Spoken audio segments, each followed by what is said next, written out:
আপৎকালীন রোগীদের দ্রুত চিকিৎসা পরিষেবা প্রদানের উদ্দেশ্যে আরও একটি ইমার্জেন্সি বিভাগ চালু করা হলো মালদা মেডিকেল কলেজ হাসপাতালে।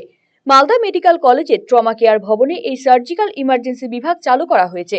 বুধবার এই ইমার্জেন্সি বিভাগের উদ্বোধনী অনুষ্ঠানে উপস্থিত ছিলেন ইংরেজবাজার পৌরসভার চেয়ারম্যান কৃষ্ণেন্দু নারায়ণ চৌধুরী, মেডিকেল কলেজের অধ্যক্ষ ডক্টর পার্থ প্রতিম মুখোপাধ্যায়, সহকারী অধ্যক্ষ তথা হাসপাতাল সুপার প্রসেনজিৎ বর সহ অন্যান্যরা। এখানে জরুরি ভিত্তিতে আসা রোগীদের সার্জিক্যাল বিভিন্ন অপারেশন করা হবে। এর ফলে বিভিন্ন জায়গায় স্থানান্তরের সমস্যাও দূর হবে বলে মনে করছে মেডিকেল কলেজ কর্তৃপক্ষ।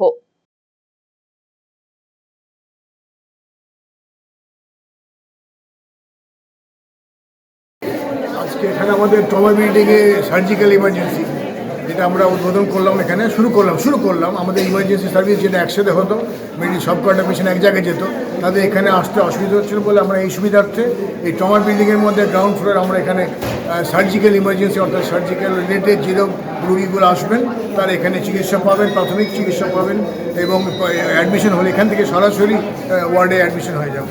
অর্থাৎ তাদের ওখান থেকে রুগী আনা এবং আবার নিয়ে যাওয়ার যে অসুবিধাটা সেটা ওভারকাম করার জন্য আমরা এটা করা হলো।